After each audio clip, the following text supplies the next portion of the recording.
Terlihat di seberang jalan, mobil jenis city car yang muat menampung 4 orang pun berhenti. Sementara pengemudinya masih sebaya usianya denganku. Nampaknya itu teman Joko yang memang kelahiran Solo. Kami pun serempak menyeberang, lalu dengan hormat menyalami sang pengemudi tadi. Bro, ini kenalin koncoku dari Jakarta. Hendro, ia menyebutkan namanya. Kami pun memperkenalkan nama masing-masing. Lalu setelah itu caril kami ditumpuk di belakang. Untung saja muat. Malumlah city car tidak seperti mobil keluarga pada umumnya. Perjalanan pun dimulai, nampak Joko antusias sekali bercerita pada kawan lamanya. Joko, kamu sudah lihat berita kalau beberapa bulan kemarin ada yang gantung diri di Hargo Dalem? Belum aku ndak tahu. Lah, kan rame itu beritanya. Masa sampean bisa nggak tahu? Bener loh. Emang kenapa? Sayup-sayup kusimak pembicaraan mereka berdua. Nampaknya kisah yang menarik. Aku nggak tahu awalnya. Cuma yang mati gantung diri itu bapak-bapak paruh baya. Namanya kalau ndak salah Jimun, ada tato di tangannya. Ketika aku mendengar cerita Mas Hendro, lidahku keluh. Apa benar bapak-bapak yang tadi Pak Jimun? Aku segera memotong pembicaraan mereka.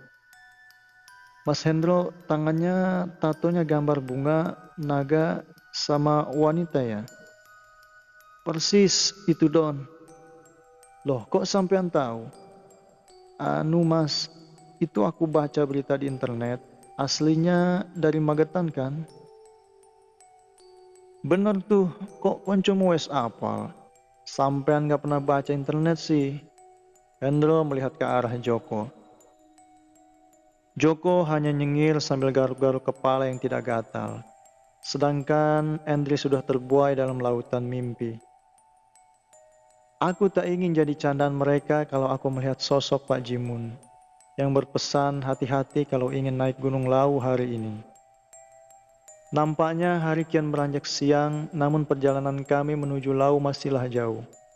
Kelokan dan sejuknya hawa pegunungan sudah terasa saat kita akan menuju base camp Ceto. Jalur pendakian ini bisa dibilang jalur baru, yaitu melewati Candi Ceto. Memang kuakui Lawu adalah gunung penuh misteri, di mana ini adalah gunung purba yang menyimpan banyak cerita. Biasanya banyak pendaki yang lebih memilih lewat Cemoro Sewu atau Cemoro Kandang karena treknya lebih dekat. Sedangkan Pia Ceto ini treknya lebih jauh sekitar 15 km. Bahkan menurut beberapa cerita yang pernah kudengar, jalur Ceto ini adalah rute pelarian Raja Majapahit yang terakhir, yakni Prabu Brawijaya V yang kemudian moksa di Gunung Lawu. Mobil pun berjalan perlahan. Mas Hendro konsentrasi karena perjalanan saat ini banyak tikungan.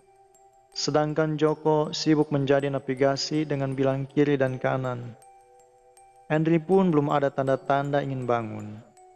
Sedangkan aku sibuk memperhatikan hamparan ladang para penduduk di perkebunan teh kemuning yang terhampar luas di kaki Gunung Lawu. Mobil Mas Hendro pun merayap dengan megap-megap. Hawa sejuk ke arah dingin pun merambai lengan. Mengelus-elus, aku pun berdoa agar kendaraan kami tidak mundur. Sangat lucu, mobil bagus jalan mundur. Dan bisa jadi kisah dalam tulisan ini pun tak ada. Dengan saling diam di mobil. Maksudnya berdoa, tikungan Dusun Gumeng, Jenawi, Ceto itu pun kami lewati. Namun jalan menanjak masih belum aman, di mana aspal jalan mengelupas di sana sini. Mas Hendro pun melambatkan laju mobil dengan hati-hati. Aku sepenuhnya menyerahkan kepiawaian sang sopir menghela mobilnya. Baru sedikit lega ketika di depan muncul pelan-pelan pucuk gelap candi saat awan tertiup angin. Akhirnya kami tiba di base camp Ceto. Mobil pun segera menepi, kubangunkan Endri. Ia pun seperti mengigau. "Dri, bangun. Sopo sing wedus?" "Jancuk, bangun. Bukan wedus." "Oh, udah sampai." Plak, kujitah kepalanya. "Aduh, dasar gendeng lu, Don." Aku pun nyengir sambil membereskan caril yang tidak muat ditaruh belakang. Henry pun bangun dengan lingkaran iler masih menempel di sisi bibirnya. Joko dan Hendro sudah lebih dulu mampir ke warung untuk membeli rokok. Aku pun segera meninggalkan Henry. Kulihat pelataran Candi Ceto dan indahnya hamparan teh kemuning. Sinar mentari turun menembus celah kabut yang membalut Candi Ceto. Di puncak bukit, deretan punden berundak, berselimut aroma dupa mencipta suasana yang magis. Candi Ceto memang menyimpan misteri dari cerita figur Sumeria dan kesakralan tempat pemujaan para dewa. Candi Ceto sendiri adalah candi Hindu yang ada di kaki Gunung Lawu.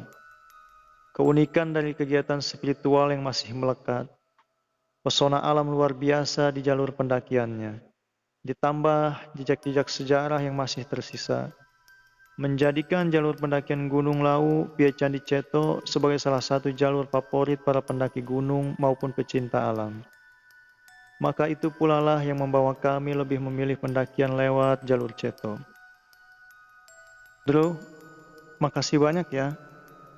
Ini ada sekedar uang untuk jajan. Makasih ya kok.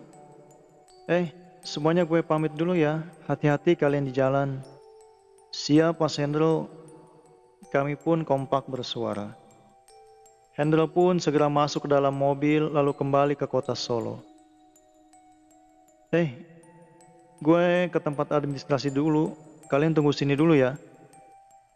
Joko pun menghampiri loket untuk simaksi biar kalau ada apa-apa di atas gunung, tim SAR ada pertanggungjawabannya. Aku sengaja melihat-lihat pelataran Candi Ceto dari jauh. Walau aku saat ini tidak masuk ke area dalam, tapi aku sudah pernah masuk ke dalamnya. Terlihat gambar burung Garuda yang melambangkan kendaraan Dewa Wisnu ditemukan di halaman candi. Hal ini untuk menunjukkan Candi Ceto dibangun sekitar abad ke-15 di akhir masa kejayaan Kerajaan Majapahit. Ku ambil sebatang rokokku, kulihat Endri sedang asik menikmati secangkir kopi di hawa dingin di atas ketinggian 1500 mdpl. Sedang asik mengepulkan asap, ada sosok anggun seorang wanita berbalut busana khas Hindu. Ia membawa beberapa rupa-rupa sesajen untuk ditaruh di dalam Candi Ceto. Wanita itu tersenyum kepadaku karena agak menghalangi jalannya. Aku pun segera minggir untuk dirinya lewat menuju Candi Ceto. Setelah wanita itu lewat, kabut tipis mulai menyelimuti base camp di Candi Ceto. Namun kabut itu lambat laun bertambah tebal. Ada keanehan yang kurasakan. Aku segera bersiaga dan masih mengumpulkan asap rokok. Bila aku paksa jalan dengan kabut yang masih tebal, resikonya aku tak akan tahu jalan yang aku pijak. Jadi lebih baik saat itu aku diam sembari menunggu kabut di sekitarku hilang dengan sendirinya. Teleponku berdering. Segera ku angkat karena ada nama Joko di layar. "Halo? Lo di mana, Don? Gue di tempat Endri nih. Aku dekat pintu masuk Candi Ceto. Di sini kabutnya pekat banget baru turun. Nanti kalau udah agak mendingan aku ke sana." "Oh ya udah. Tunggu aja di sana. Di sini sih kabutnya tipis." "Oke, Bro. Siap." Kembali ku teruskan menghisap rokok yang belum habis. Lalu, pluk, rokokku terlempar entah kemana.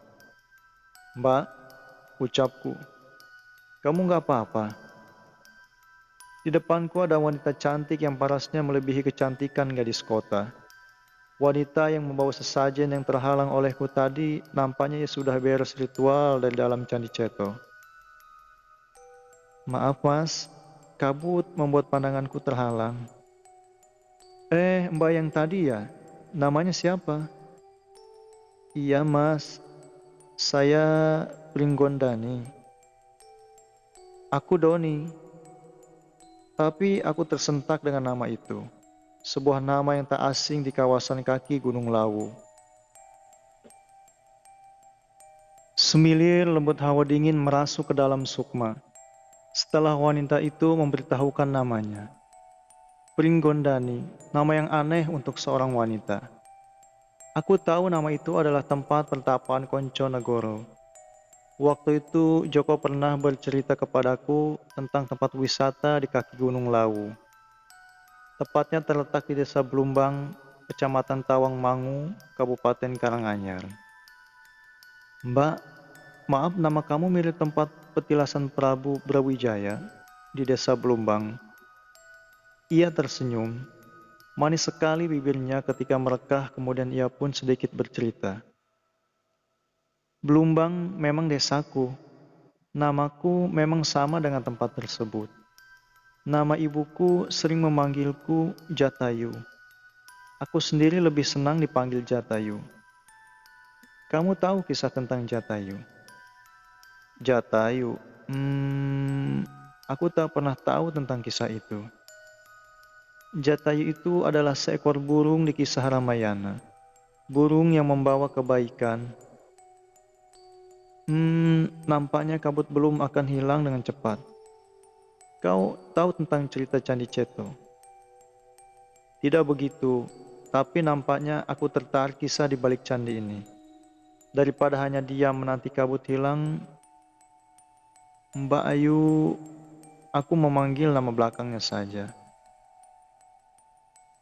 Kamu lihat arca penjaga gerbang di sebelum tertutup kabut?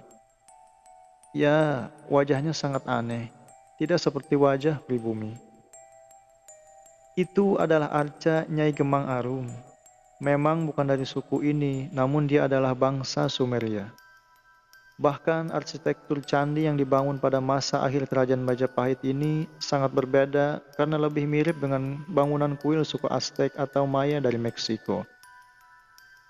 Ada hal yang ditutupi di sini, walau sudah dipugar sana-sini, tapi ada kebudayaan besar tentang peradaban negeri ini. Jatayu mengungkapkan sisi lain dari Candi Jawa, namun tidak ada kesan Jawanya. Apa ini berhubungan dengan Candi Suku? Jelas sekali. Lihat bangunan Candi Suku mirip dengan Candi Ceto dan juga piramida berundak suku Maya. Sedangkan bangsa Maya sendiri erat kaitannya dengan Mesopotamia. Ada missing link di sini, tidak mungkin bila candi ini berada di bawah kekuasaan Majapahit. Kamu tahu cerita itu, Don? Tidak, aku baru tahu sekarang. Kamu mau naik ke Gunung Lawu untuk apa? Hanya ingin tahu dan menikmati warung Mbok Yem, warung tertinggi di Indonesia. Ucapku sambil mengambil sebatang rokok yang baru dan kembali aku mengisap retek kesukaanku di pegunungan. Hati-hati ya mas, hari ini bulan purnama. Semoga cerita di balik candi ini masnya bisa paham. Aku kurang mengerti sebenarnya, si Mbak Ayu. Tapi dari apa yang kamu ucapkan mbak, jujur hal itu sangat menarik. Nampaknya kabut sudah semakin tipis. Apa kamu ingin kubelikan secangkir kopi, Mbak Ayu? Tidak ada suara jawaban dari Mbak Jatayu yang tadi ada di sampingku. Jatayu? Jatayu? Panggilku. Beberapa orang melihatku aneh. Aku pun bingung ketika kabut tebal menghilang. Jatayu pun ikut menghilang tanpa jejak. Kulihat Joko melambaikan tangannya. Kabut tipis masih nampak terlihat, tapi tidak sepekat tadi. Aku pun segera menghampiri Joko dan Endri yang nampak senang dengan keberadaannya di Lawu. Aku pun melangkah menghampiri mereka yang sedang asik selfie-selfie di tengah turunnya kabut. Aku hanya diam, tak ingin kuberitahukan kejanggalan-kejanggalan yang terjadi. Aku pun bingung, kenapa pendakian kali ini kok mistis banget ya? Biasanya dari beberapa gunung yang kudaki sih santai aja. Gimana Mas Joko, sudah beres semuanya? Fotokopi KTP nggak lupa kan? Ucapku. Beres Don, izin semua udah lengkap. Pokoknya lu semua utang biaya administrasi ke gue ya. Gimana, cabut sekarang apa nunggu nih kabut hilang? Aku pun tersenyum berdua bersama Endri. Memang untuk amannya lebih baik kita ajukan simaksi, yaitu surat izin masuk kawasan konservasi agar kita tak menjadi pendaki ilegal. Kayaknya bakal lama kalau nunggu kabut hilang. Ya udah yuk kita naik sekarang, ujar Endri. Aku pun mengiyakan ucapan Endri. Caril masing-masing pun kembali naik ke pundak. Namun sebelum menuju ke arah pendakian, mereka membayar minuman di warung base camp Ceto ini. Barulah perjalanan pun dilanjut. Namun aku tetap diam dengan beberapa kisah yang terjadi pada diriku. Aku tak mau nanti memberikan kesan negatif pada teman-temanku. Terkadang diam itu lebih baik daripada banyak bicara. Hingga akhirnya terjadi konflik. Yang penting saat ini semua cerita ingin menaklukkan puncak Lawu. Joko pun mengambil 3 botol minuman bekas. Lalu ia memberikannya kepadaku. 1 botol tadi pun dililitkan di pinggang menggunakan tali rapia. Fungsinya agar kalau kita merokok atau makan di perjalanan nanti, puntung dan sampahnya dibuang di botol tersebut. Terkadang para pecinta alam tidak mencintai alam itu sendiri. Sampah yang dibawa mendaki harusnya wajib dibawa kembali turun. Namun pendaki baru seakan tak peduli tentang alam itu sendiri. Maka kalau kita bertemu dengan spesies seperti mereka, silahkan ditegur dan diberikan penjelasan bahwa gunung bukanlah tempat sampah. Aku pun melihat keindahan Gunung Merapi dan Merbabu dari kejauhan. Gunung yang eksotis dan suatu hari aku pun akan menjelajahinya. Kabut pun sirna perlahan, namun hawa dingin sanggup menembus jaket yang kupakai. Kulihat Endri dan Joko napas santai. Malumlah kulit mereka lebih tebal dari jaket yang dipakai. Perjalanan mendaki melewati jalur yang bagus dan masih di lokasi wisata menuju Candi Keteh. Jadi jangan heran kalau jalannya masih rapi, belum ada hambatan yang berarti. Don, lu kan baru kesini. Nah, itu namanya Candi Keteh, sama kayak kamu Keteh. Ia pun tertawa dengan lebar. Hush, Dri, jaga ucapanmu, ucap Joko. Aku yang ini menimpali candaannya pun lebih baik diam, hanya melemparkan senyum kayak Keteh. Walau namanya Candi Keteh yang berarti monyet, namun tak ada sama sekali monyet yang berkeliaran seperti di Tawangmangu. Atau mungkin monyetnya sedang istirahat. Aku kurang begitu mengerti. Kembali lagi aku melihat candi yang mirip dengan peradaban Inca, sama sekali tidak mirip candi Jawa pada umumnya. Dari tadi kulihat untuk pendaki sendiri tidaklah banyak. Ada beberapa pendaki yang turun dari atas dan beberapa di base camp Ceto. Memang saat itu juga tidak sepi, banyak orang lalu lalang, tapi di sini mereka lebih fokus untuk sembahyang, baik itu di Candi Ceto maupun di Candi Keteh ini. Tapi untuk yang ingin mendaki dapat dipastikan dari awal kita sampai hingga saat ini hanyalah kami. Ternyata saya salah, kami tidak mendaki sendiri. Ada seekor anjing yang mengikuti kami. Memang di Ceto ini banyak anjing-anjing yang aku sendiri tidak tahu siapa yang punya.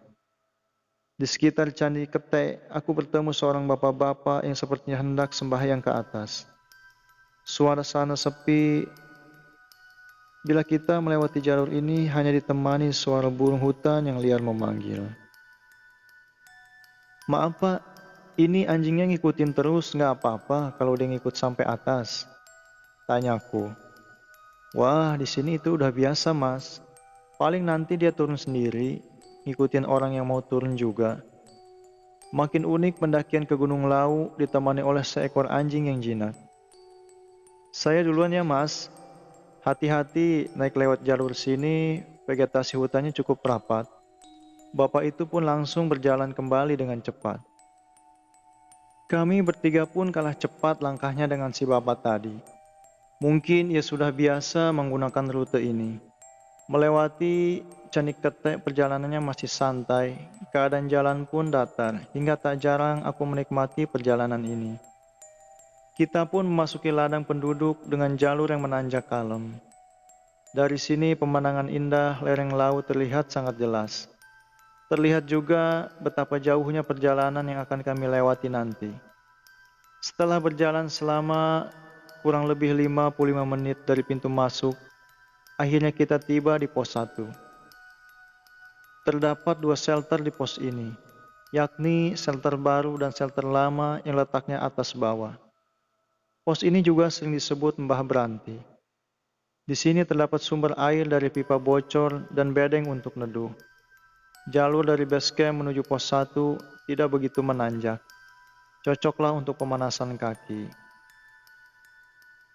Di pos 1 kami bertemu dengan 2 pendaki cewek dan cowok. Tapi nampaknya si cewek nampak sekali kelelahan. "Maaf mas, ada air minum? Air kami tadi habis di jalan." Kuberikan air botolku. Memang aku membawa 2 botol air ukuran 1 liter dan begitu juga kawanku. "Ini mas, maaf, mau daki atau mau turun?" "Mau turun mas, ini kurang enak badan mas." Pas di pos 3, ia menunjuk temannya yang cewek. Maaf Don, Andre, Lucy, begitu juga temanku pun bersalaman. "Oh iya mas, kita duluan ya biar cepat sampai bawah. Tapi hati-hati ya mas, pas di pos 3 ada hawa yang kurang enak. Pas mau ke pos 4, ucap Andre. Aku paham maksudnya. Aku pun hanya mengangguk. Tiba-tiba anjing yang mengikuti kami malah mengikuti Andre dan Lucy turun. Sepertinya anjing ini hanya ingin bermain dengan mengikuti para pendaki. "Joko, pos 4 kita buka tenda di sana?" tanya Andre. "Jangan, lebih baik di pos 3. Ada sumber air juga di sana."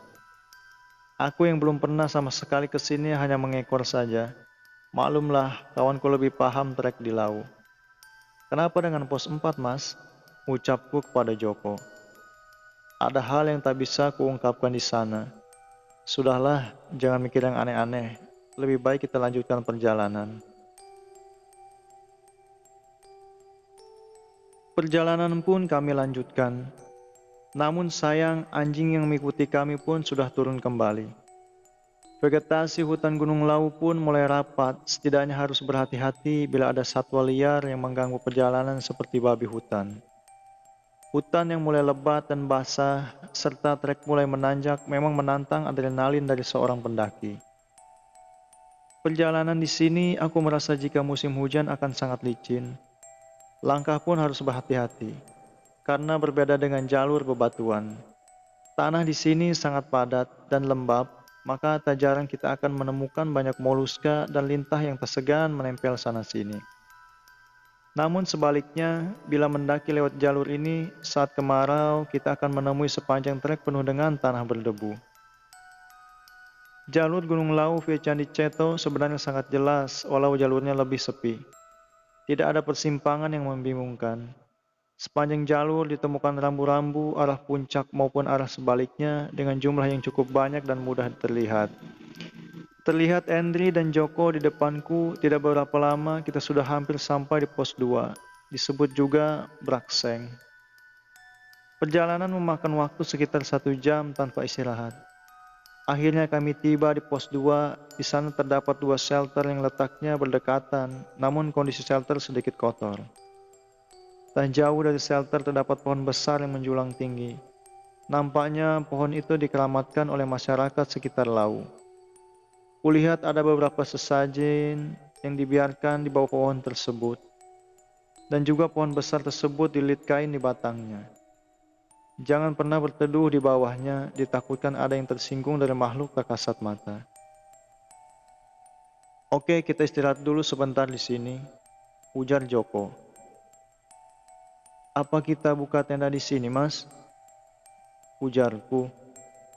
Dri, bagaimana lo masih kuat? Masih lah, baru 2 jam jalan masa dah lemas. Jangan sombong.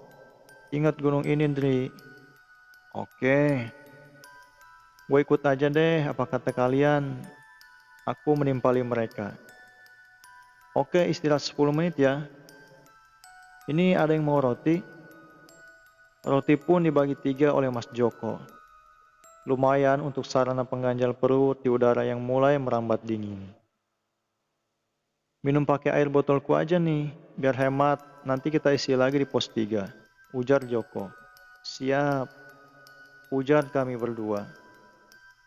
Nampaknya dari pembicaraan mereka, aku menangkap maksud agar lebih hati-hati dalam bicara, seakan tahu gunung ini memang nuansanya berbeda dengan gunung pada umumnya.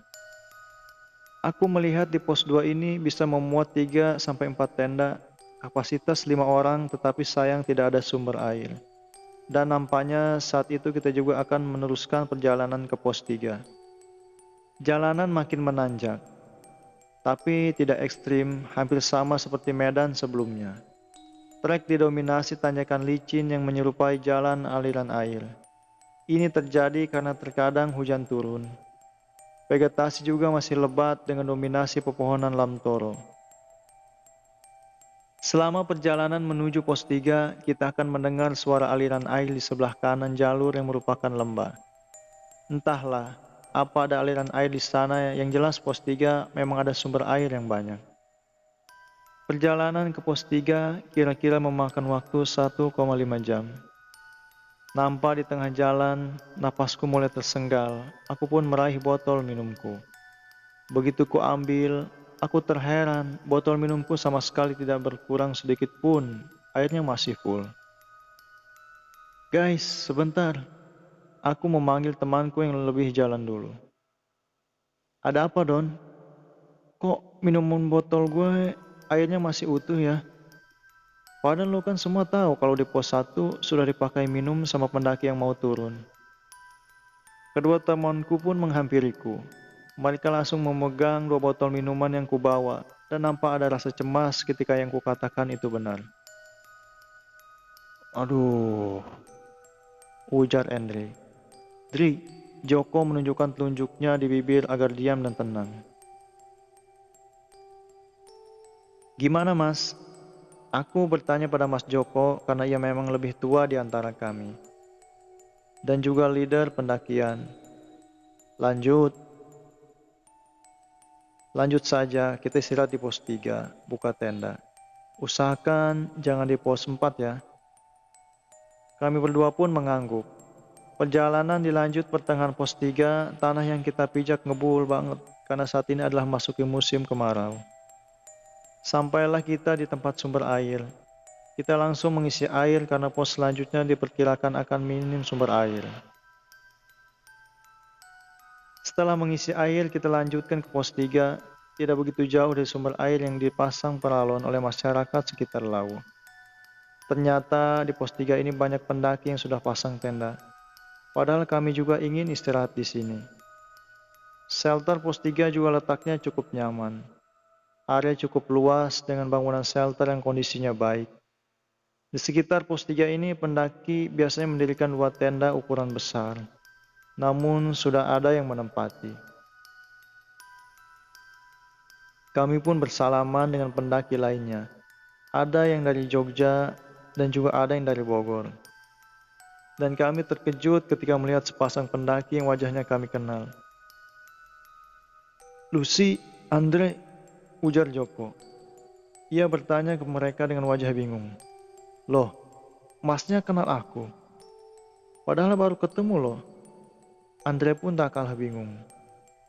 Mau naik apa turun? Naik, Mas. Kita bareng aja yuk. Sepertinya gak kedapatan bikin tenda di sini. Lucy pun menimpali. Tapi kita langsung menembus pos 5 ya. Joko berusaha menerangkan. Oh ya udah, nggak apa-apa. Kita juga udah cukup istirahat kok di sini.